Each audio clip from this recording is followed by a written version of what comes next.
ഞാൻ ഇരിക്കുന്ന ഇടമാണ് സ്വർഗമെന്നാണ് ബുദ്ധൻ പറഞ്ഞത്. അതാണ് എനിക്ക് ഇഷ്ടപ്പെട്ടത്. നമസ്കാരം കിട്ടിക്കഴിഞ്ഞാൽ തിരിച്ചു പറയണ്ടേ? നിങ്ങൾക്ക് വീട്ടിലുണ്ടാക്കാൻ പറ്റുന്ന സാധന. ഞങ്ങൾ ചെയ്യുന്ന എല്ലാ കാര്യങ്ങളും കോപ്പി ലെഫ്റ്റ് ആണ്, ഒന്നിനും കോപ്പി റൈറ്റ് ഇല്ല. എല്ലാവർക്കും ചക്കക്കൂട്ടത്തിന്റെ ഈ 3 ദിവസത്തെ ഉൽപ്പന്നങ്ങൾ പരിശീലന പരിപാടിയിലേക്ക് സ്വാഗതം.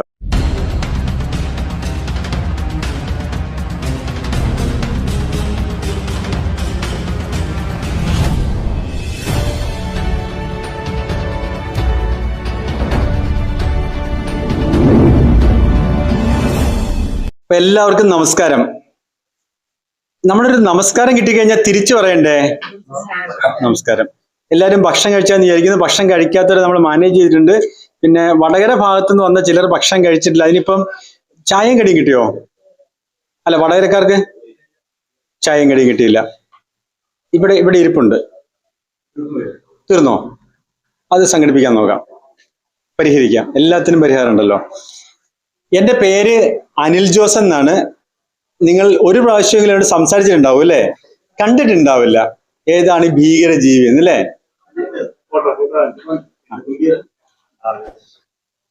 അപ്പോ പേര് അനിൽ ജോസ് ആണ്. ഞാൻ ബൈ പ്രൊഫഷൻ ഒരു ബയോമെഡിക്കൽ എഞ്ചിനീയർ ആണ്. മോഡേൺ മെഡിക്കൽ സയൻസ് അല്ലെങ്കിൽ അലോപ്പതി എന്ന് പറയുന്ന സ്ട്രീമിലുള്ള ഡോക്ടർമാരുടെ പരിശീലനമാണ് ഞാൻ കേരളത്തിൽ ചെയ്തുകൊണ്ടിരിക്കുന്നത്. കേരളം മുഴുവൻ ട്രാവൽ ചെയ്യുന്നുണ്ട്. എനിക്ക് നിങ്ങൾ വീട് പറയുമ്പോഴത്തേക്ക് ഏതെങ്കിലും ഹോസ്പിറ്റലിന്റെ അടുത്തെന്ന് പറഞ്ഞാൽ എനിക്ക് വളരെ എളുപ്പമായി. ഇരട്ടിക്കാർ അമല എന്ന് പറഞ്ഞാൽ എനിക്ക് എളുപ്പം മനസ്സിലാവും. അല്ലാതെ വേറെ എന്ത് പറഞ്ഞാലും, പള്ളിയുടെ പേര് പറഞ്ഞാൽ എനിക്ക് മനസ്സിലാവില്ല, ഷാപ്പിന്റെ പേര് പറഞ്ഞാൽ എനിക്ക് മനസ്സിലാവില്ല. എനിക്ക് ഹോസ്പിറ്റൽ എന്ന് പറഞ്ഞാൽ എളുപ്പം മനസ്സിലാവും. ഞാൻ എറണാകുളത്ത് നിന്ന് വരുന്നത് മിത്രകുലം എന്ന് പറയുന്ന ഒരു ചാരിറ്റബിൾ ട്രസ്റ്റിൽ നിന്നാണ്. മിത്രകുലം എന്ന് കേട്ടിട്ടുണ്ടോ? മിത്രകുലം എന്ന് പറയുന്ന ഒരു ചാരിറ്റബിൾ ട്രസ്റ്റ് ആണ്. ഡൊണേഷൻസ് സ്വീകരിക്കാത്ത ചാരിറ്റബിൾ ട്രസ്റ്റ് ആണ്. അങ്ങനത്തെ കണ്ടിട്ടുണ്ടോ? ഡൊണേഷൻ സ്വീകരിക്കാത്ത ചാരിറ്റബിൾ ട്രസ്റ്റുകൾ കേട്ടില്ല? സാധാരണ ഇല്ല. നമ്മൾ അധ്വാനിച്ച് ജീവിക്കാൻ മനുഷ്യരെ പര്യാപ്തരാക്കുന്ന ആൾക്കാരാണ്. നമ്മളും അങ്ങനെയാണ്, മറ്റുള്ളവർ അങ്ങനെ ആവണം. നമുക്ക് അവിടെ ഒരു കമ്മ്യൂൺ ഉണ്ട്.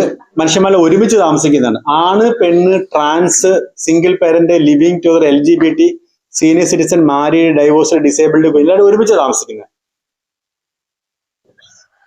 നിങ്ങൾക്ക് അങ്ങനെ കേട്ടിട്ടുണ്ടോ? എന്ത് പ്രശ്നം? നിങ്ങളൊക്കെ ചെയ്യുന്ന പോലെ തന്നെ നമ്മളും ചെയ്യും.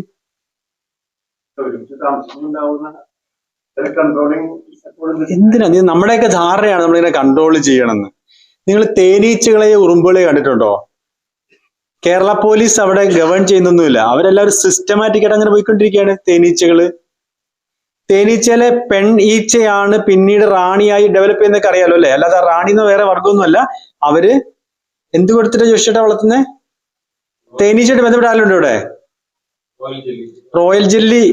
ഇവര് തന്നെ തീരുമാനം എടുക്കും. നമുക്കൊരു കൂടും കൂടി ഉണ്ടാക്കണം, ഒരു ടീം കൂടി ഉണ്ടാക്കണം എന്ന് വിചാരിച്ചു കഴിഞ്ഞാൽ, അല്ലെങ്കിൽ നമ്മുടെ തള്ള തേനീച്ചയ്ക്ക് റാണി തേനീച്ച മരിച്ചു പോറായി തോന്നിക്കഴിഞ്ഞാല്, സാധാരണഗതിയിൽ തേനീച്ച എത്ര 25-30 ദിവസം ജീവിക്കുള്ളൂ. പക്ഷെ ഈ റോയൽ ജെല്ലി കഴിച്ച് വളരുന്ന റാണി ഈച്ച 4 വർഷം ജീവനോടെ ഇരിക്കും. ഞാൻ പറയാൻ ശ്രമിക്കുന്നത്, അവിടെ ആരാ കൺട്രോൾ ചെയ്തേ? അവർക്ക് മലയാള ഭാഷ അറിയില്ല. ഇന്ത്യയിൽ തന്നെ 2000-ഓളം ഭാഷയുണ്ട്. ഇതൊന്നും അവർക്കറിയില്ല. അവർക്ക് ആകെ അറിയുന്ന ഒറ്റയാണ് സസ്റ്റെയിൻ ചെയ്ത് ജീവിച്ചിരിക്കുക എന്ന് പറയുന്നത്. അപ്പം നമ്മൾ അങ്ങനെ ഒരു സംവിധാനമാണ്. അവിടെ നമുക്ക് യൂസ്ഡ് ക്ലോത്ത് ബാങ്ക് ഉണ്ട്. നിങ്ങൾ എത്ര പേര് ഉപയോഗിച്ച വസ്ത്രങ്ങൾ ഉപയോഗിക്കുന്നതാണ്? യൂസ്ഡ് ക്ലോത്ത് ഉപയോഗിക്കുന്ന ആരെങ്കിലും ഉണ്ടോ ഇവിടെ? യൂസ്ഡ് ക്ലോത്ത് ഉപയോഗിക്കും. എങ്ങനെ ഉപയോഗിക്കും?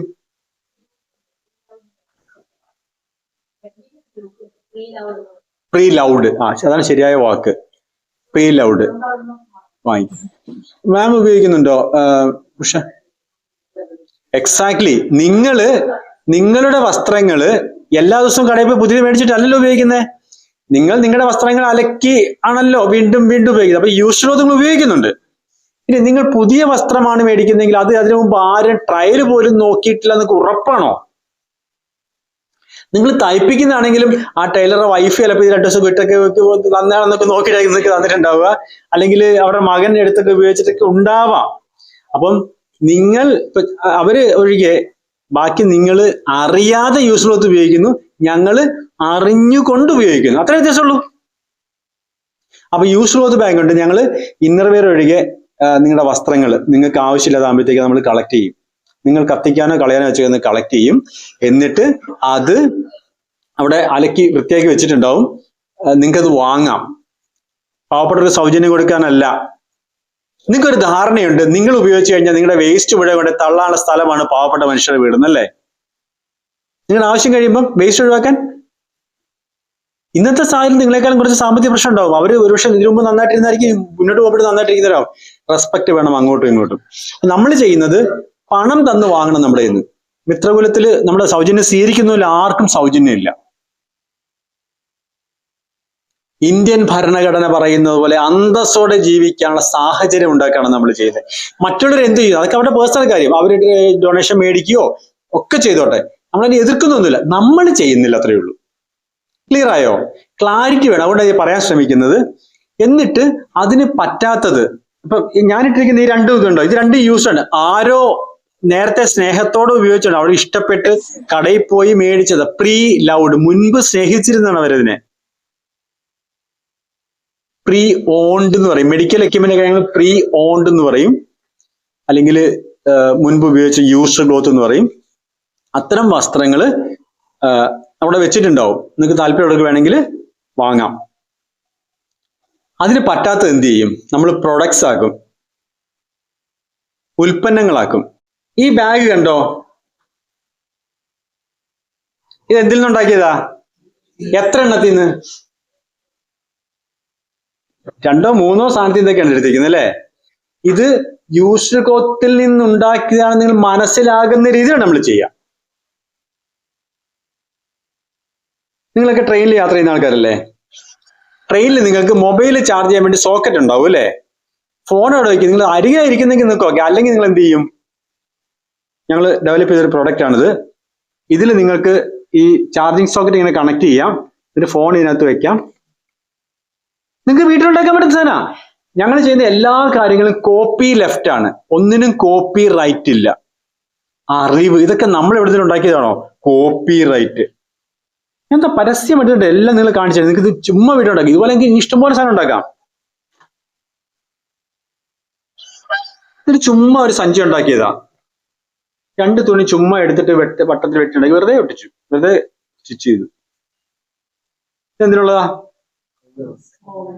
ഓവൻ ഉപയോഗിക്കാം, അല്ലെങ്കിൽ കിച്ചണിൽ വാങ്ങാൻ ഉപയോഗിക്കാം. ഇതോ, ഇത് കുഷ്യന്റെ കവറാണ്, കണ്ടില്ലേ? നിങ്ങൾ എത്ര പേര് ഫാൻ തുടയ്ക്കാൻ വല്ലാതെ ബുദ്ധിമുട്ടുന്നുണ്ട്? ഫാൻ കണ്ടില്ലേ, ഇതൊക്കെ ഇങ്ങനെ കുറെ കഴിയുമ്പോഴത്തേക്ക്. ഇത് ഫാനിന്റെ കവറാണ്, ഉടുപ്പാ. ഞാൻ പുതിയതായിട്ട് ഡെവലപ്പ് ചെയ്തതാ. ഇതിന്റെ കാറ്റിനെ ബാധിക്കാത്ത രീതിയിൽ ഫാൻ ഇതിട്ട് കൊടുക്കാം. അപ്പൊ നിങ്ങൾ ഓരോ ദിവസം നോക്കുമ്പോൾ, അല്ലെങ്കിൽ ഓരോ ആഴ്ച നോക്കുമ്പോഴത്തേക്കും നിങ്ങൾ ഫാൻ വൃത്തിയായിരിക്കും, ഫാൻ വ്യത്യസ്തമായ കളറായിരിക്കും, വ്യത്യസ്തമായ രീതിയിലായിരിക്കും ഉണ്ടാവുക. ഉദാഹരണങ്ങൾ പറഞ്ഞേ ഉള്ളൂ കേട്ടോ. ഇതൊരു കുഷ്യന്റെ കവറാണ് അല്ലേ. അത് എന്തിൽ നിന്നുണ്ടാക്കിയാന്നൊക്കെ മനസ്സിലാവുന്നുണ്ടോ? ഒരു ഷർട്ട് പീസ് തലപ്പത്തേക്ക് ഷർട്ട് തയ്ക്കാനുള്ള തയ്പ്പ്. ഇത് ഷർട്ട് എടുത്തിട്ട് ഇങ്ങനെ ചെയ്ത് ഉപയോഗിച്ചിരിക്കുകയാണ്. എന്തിൽ നിന്നുണ്ടാക്കിയതാ? ഇതോ പഴയ ജീൻസ്. ഇതിപ്പോ കണ്ടാ എന്താ പേഴ്സ് പോലെ തോന്നൂലേ? ഇത് ശരിക്കും എന്താണ്? ഒരു ക്യാരി ബാഗ് ആണ്. ഇതെന്താ? സ്ട്രോബെറി. ഇതും ഇതുപോലെ ഒരു ക്യാരി ബാഗ് ആണ്. അപ്പൊ ഇങ്ങനെ കുറെ സാധനമുണ്ട്. ഇതിപ്പോ ഇത് പറയാനുള്ള അവസരമല്ല, പക്ഷെ നമ്മൾ എന്താണ് ചെയ്യുന്നത് നിങ്ങളെ ധരിപ്പിക്കാൻ വേണ്ടി മാത്രം ഇന്ന് കാണിച്ചു എന്നേ ഉള്ളൂ. ഇനി ഇതുപോലത്തെ കുറെ പ്രൊഡക്ട്സ് ഉണ്ട് എൻ്റെ അടുത്ത്. 100-ലധികം പ്രൊഡക്ട്സ് ഉണ്ടാക്കിയിട്ടുണ്ട്. ഇതുണ്ടോ ഇങ്ങനെ ചെറിയ ബാഗ്? എത്ര എണ്ണത്തിൽ നിന്ന് ഉണ്ടാക്കിയിരിക്കുന്നത്?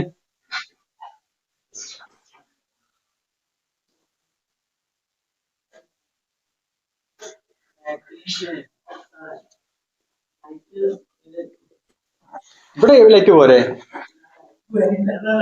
ഈ ലൈറ്റ് വേണ്ട, ഈ ലൈറ്റ് വേണ്ടെന്നോ? റിഫ്ലക്ഷൻ വരുന്നുണ്ടോ? മൂപ്പർക്കും കൂടി വേണ്ടിയിട്ടാണ്. ഓ, എന്റെ ഗ്ലാമർ കാരണം അല്ലേ? ഇത് കണ്ടില്ലേ എത്ര പ്രൊഡക്റ്റിൽ നിന്ന് ഉണ്ടാക്കാൻ നോക്ക്. ഞാൻ പറയാൻ ശ്രമിച്ചത് ഇതൊക്കെ ആർക്ക് ചെയ്യാൻ കഴിയും? ഇവിടെ എത്ര പേർക്ക് തയ്യൽ അറിയുന്ന ആൾക്കാരുണ്ട്? കൈ വെക്കാൻ. തയ്യൽ അറിയുന്ന ആൾ കൈ വെക്കുമ്പോൾ മുട്ട് വളയരുത്. മുട്ട് വളയരുത്. അറിയുന്നവരാ മതി. മുട്ട് വളയരുത്. 1 2 3 4, 5, 6, 7 പേർക്ക് തയ്യലറിയാം. നിങ്ങളുടെയൊക്കെ വീട്ടിൽ ഇഷ്ടം പോലെ നിങ്ങൾ ഉപയോഗിക്കാത്ത വസ്ത്രങ്ങൾ ഇരിപ്പില്ലേ? നിങ്ങൾക്ക് ഫ്രീ ടൈം ഇല്ലേ? അതുപയോഗിച്ച് പ്രോഡക്റ്റ് ഉണ്ടാക്കൂ.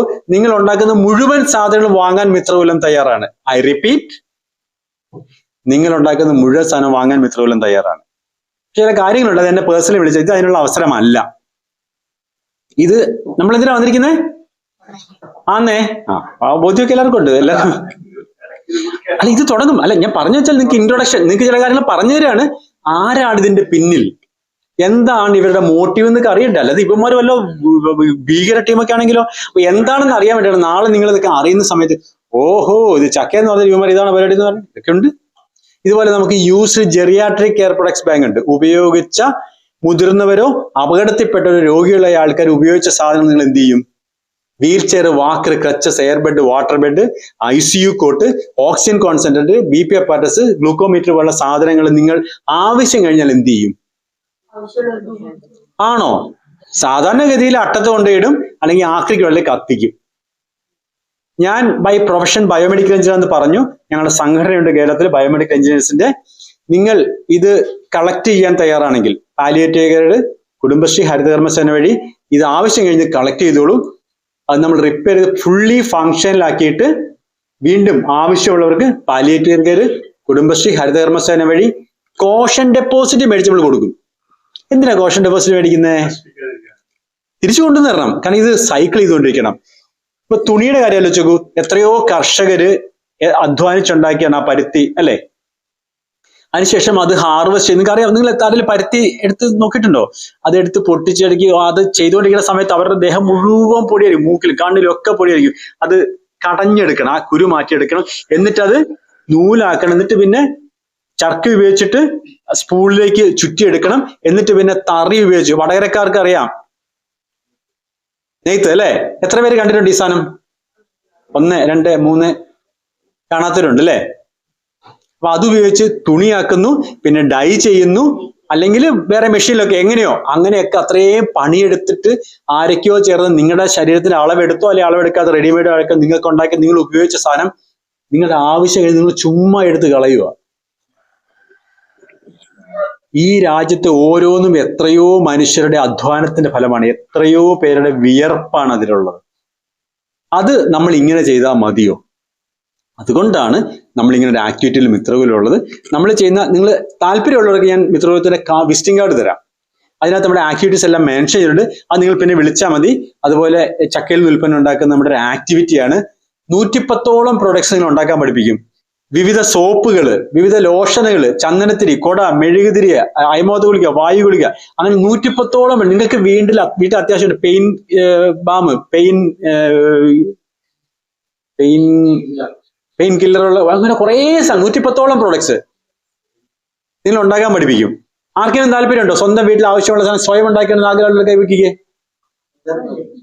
കൈ താത്തിക്കോളൂ. അപ്പം ഈ സെന്റർ എന്തുകൊണ്ട് ചക്കക്കുട്ട ഇവിടെ പരിശീലനം നടത്തുന്നു എന്നുള്ളൊരു ഉത്തരമാണ് ബദൽ ജീവിത പഠന കേന്ദ്രത്തിൽ കഴിഞ്ഞ 25 വർഷമായി. എത്ര വർഷമായിട്ട്? 25 വർഷമായിട്ട് വർഗീസ് സ്പോൺസർ ആൾക്കാർ ഇത് പഠിപ്പിച്ചുകൊണ്ടേയിരിക്കുകയാണ്. സ്വന്തം കാലിൽ നിൽക്കാൻ പര്യാപ്തരായിക്കൊണ്ടിരിക്കുന്നതാണ്. 110ഓളം പ്രോഡക്ട്സ്. നല്ല രസീൻ സിസ്റ്റം, അത് അദ്ദേഹം എക്സ്പ്ലെയിൻ ചെയ്തു, അന്നേരം മനസ്സിലാക്കിയാൽ മതി. അപ്പൊ നിങ്ങൾക്ക് വേണമെങ്കിൽ അവിടെ പേര് എടുത്തിട്ട് പോയി കഴിഞ്ഞാൽ അടുത്ത ബാച്ചിൽ നിങ്ങൾ വിളിക്കും, നിങ്ങൾക്ക് വന്ന് കോഴ്സ് അറ്റൻഡ് ചെയ്യാൻ പോകാം. ഇനി നിങ്ങൾ കുറച്ച് പൈസ കയ്യിൽ കരുതാൻ പറഞ്ഞിട്ടുണ്ടായിരുന്നു അല്ലേ? സാറ് ഗൂഗിൾ പേ സ്വീകരിക്കത്തില്ല. പൈസ കയ്യിലുണ്ടെങ്കിൽ മാത്രമാണ് നിങ്ങൾക്ക് ഉൽപ്പന്നങ്ങൾ മേടിക്കുക. സാർ ഉണ്ടാക്കിയ സാധനങ്ങളുണ്ട്. ഇങ്ങനെ ആയിരക്കണക്കിന് ആൾക്കാർ ഉണ്ടാക്കിയ പ്രോഡക്റ്റ് സാറ് വാങ്ങിയിട്ട് തിരിച്ചു വിൽക്കുന്നുണ്ട്. നിങ്ങൾ 1 ലക്ഷം സോപ്പ് ഇന്ന് വേണമെന്ന് പറഞ്ഞാൽ സാറിന് 15 മിനിറ്റ് സമയം മാത്രം കൊടുത്താൽ സാർ 1 ലക്ഷം സോപ്പ് നിങ്ങൾക്ക് തരും. ആ സോപ്പിന് കവർ ഉണ്ടാവില്ല. നിങ്ങൾ PS സോപ്പ് മേടിക്കില്ലേ? ഞാൻ ഇത് കഴിഞ്ഞ ഉടനെ ചക്കയിലോട്ട് പോകും കേട്ടോ. അറിഞ്ഞിരിക്കണം, നിങ്ങളുടെ അറിവ് പങ്കുവെക്കാനുള്ളതാണ്. PS സോപ്പിന്റെ കവർ ആദ്യം തന്നെ നിങ്ങൾ എടുക്കും, എന്ത് ചെയ്യും? 8 രൂപ. എത്ര കോടിക്കണക്കിന് സാധനത്തിൽ 8 രൂപ ഒരു കവറിന് കോസ്റ്റ് വരും. ആരാ പൈസ കൊടുത്തേ? നിങ്ങൾ ആദ്യം തന്നെ എടുത്ത് വേസ്റ്റ് ബോക്സ് ഇട്ട്. അപ്പൊ നമ്മളിവിടെ ആ കവർ തരുന്നില്ല. ചെറിയൊരു പ്ലാസ്റ്റിക് കോട്ടിങ് മാത്രമേ അതിനകത്ത് ഉണ്ടാവുള്ളൂ, വേറെ നിവൃത്തിയില്ലാത്തതുകൊണ്ട്. ഇങ്ങനെ അത് സാറ് പറഞ്ഞുതരും ബാക്കി കാര്യങ്ങൾ. സാറ് ഫിനാൻഷ്യൽ പിന്നെ അച്ചടക്കത്തെ കുറിച്ചൊക്കെ നിങ്ങളെ പഠിപ്പിക്കും. ഇവിടെ വന്നത് 3 ദിവസം അറിവുണ്ടാക്കാൻ വേണ്ടിയിട്ടാണ്.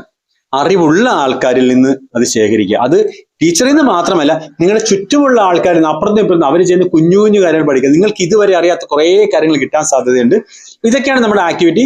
അതുപോലെ ക്ഷമയോടെ ആൾക്കാരെ കേൾക്കാൻ പഠിപ്പിക്കുന്ന, കരുണയോടെ ആൾക്കാരെ പെരുമാറാൻ പഠിപ്പിക്കുന്ന ഒരു കോഴ്സ് ഉണ്ട് മിത്രകുലത്തിന്, കമ്പാഷേറ്റ് കമ്പാനിയൻ കോഴ്സ്. ജസ്റ്റ് പറഞ്ഞതില്ല, ഇങ്ങനെ കുറെ പണികൾ നമ്മൾ ചെയ്യുന്നുണ്ട്.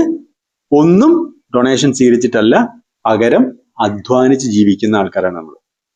ജോഷി ചേട്ടൻ നമ്മളിവിടെ താമസിക്കുന്ന ആളാണ്, ശങ്കർ നമ്മളോട് ബന്ധപ്പെട്ട ആൾക്കാരാണ്. ഇങ്ങനെ കുറെ ആൾക്കാരുണ്ട്. ഈ കോഴ്സ് കഴിയുമ്പോൾ നിങ്ങളെല്ലാം മിത്രകുലത്തിലെ ആൾക്കാരാവും. നമ്മൾ ആരുടെ യുദ്ധത്തിനില്ല, ആരെയും തോൽപ്പിക്കാനുമല്ല, സന്തോഷമായിട്ട് ജീവിക്കാൻ. നിങ്ങൾ ഒരുപക്ഷെ നിങ്ങളുടെ മതഗ്രന്ഥത്തിൽ വായിച്ചിട്ടുള്ള സ്വർഗത്തിലുള്ള സന്തോഷം നിങ്ങൾക്ക് ഇവിടെ തന്നെ അനുഭവിച്ചാലോ? അവരവിടെ ചെല്ലുമ്പോൾ മനസ്സിലാവുമല്ലോ ഉണ്ടെങ്കിൽ. എനിക്കറിയില്ല കേട്ടോ, എനിക്ക് സ്വർഗത്തെ കുറിച്ചൊന്നും അറിയില്ല. ഞാനുള്ള ഇടം സ്വർഗം. എന്റെ ജോഷിയുടെ പറയുന്നത് ബുദ്ധനോട് ചോദിച്ചു, നിങ്ങൾ സ്വർഗത്തിൽ പോയപ്പോഴത്തേക്കില്ല, ഞാൻ ഇരിക്കുന്ന ഇടമാണ് സ്വർഗം എന്നാണ് ബുദ്ധൻ പറഞ്ഞത്. അതാണ് എനിക്ക് ഇഷ്ടപ്പെട്ടത്. നമ്മൾ ഇരിക്കുന്ന ഇടം സ്വർഗമാക്കിയിട്ട് എന്നിട്ടല്ല അതല്ലേ നന്നാവുക. അല്ലാതെ മരിച്ചു കഴിയുമ്പോൾ എവിടെ കിട്ടുമെന്ന് പറഞ്ഞിട്ട് ഇവിടെ കഷ്ടപ്പെടുന്ന കാര്യമുണ്ടെന്ന് എനിക്ക് തോന്നുന്നില്ല. ഞാൻ ആർക്കും എതിരല്ല കേട്ടോ, ഞാൻ ഒരു മതത്തിനും എതിരല്ല, ഒരു രാഷ്ട്രീയ പാർട്ടിക്കും എതിരല്ല. അത് കണ്ണൂരിൽ നിന്ന് വന്നവരോടും വടകരയിൽ നിന്ന് വന്നവരോടും എല്ലാം എനിക്ക് പറയാൻ ഒറ്റ കാര്യമുള്ളൂ, ഒരു പാർട്ടിക്കും ഒരു മതത്തിനും എതിരല്ല. ഓരോരുത്തർക്കും അവരുടെ കാര്യങ്ങളാവാം. ഞാൻ ഇന്നർവെയർ ഇടുന്നത് പോലെയാണ് എൻ്റെ പാർട്ടിയും എൻ്റെ മതവും ഒക്കെ. അത് മറ്റുള്ളവരെ കാണിച്ചു നടക്കേണ്ട കാര്യമില്ലല്ലോ. നിങ്ങൾക്ക് ഇഷ്ടമുണ്ടെങ്കിൽ ഇട്ടു, ഇട്ടില്ലെങ്കിലോ കുഴപ്പമുണ്ടോ? ഒന്നുമില്ല. അപ്പം എല്ലാവർക്കും ചക്കക്കൂട്ടത്തിന്റെ ഈ 3 ദിവസത്തെ ഉൽപ്പന്നങ്ങൾ പരിശീലന പരിപാടിയിലേക്ക് സ്വാഗതം. ഉഷാറല്ലേ?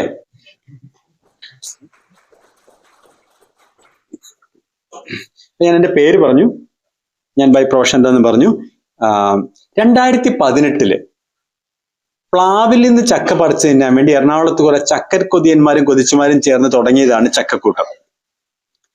നിങ്ങൾക്ക് സാധാരണ ചക്ക എവിടുന്ന പറിച്ചു തിന്നാ? പ്രകാശം പക്ഷേ ആണല്ലോ.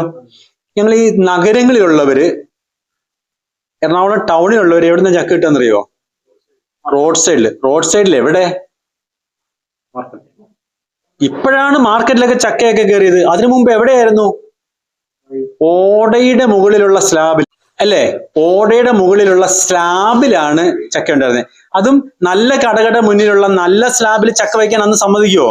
കാരണം ചക്കയ്ക്ക് എന്തുണ്ട്? അരക്കുണ്ട്. എന്താ ഉള്ളേ? അരക്ക് നിങ്ങൾ പറയാ? നിങ്ങൾ എന്താ പറയാ? മുളഞ്ഞീൻ, വിളഞ്ഞീൻ, മുളഞ്ഞ്, ചക്കയരക്ക്, ചക്കപ്പശ, ചക്കയരക്ക്, ചക്കപ്പശ. നോക്കൂ, ഒരേ സ്ഥാനത്ത് നമ്മൾ എന്തൊക്കെയാ പറയുന്നത് നോക്കി. ഈ വൈവിധ്യം നിങ്ങളെ അറിയിക്കാൻ വേണ്ടിയിട്ടാണ് ഒരു സ്ഥലത്ത് വെച്ച് തന്നെ, കേരളത്തിന്റെ ഏകദേശം നടുക്ക് ഭാഗത്തുള്ള ചാലക്കുടിയിൽ നിന്ന് തന്നെ ഇത് ചെയ്യാൻ ശ്രമിച്ചത്.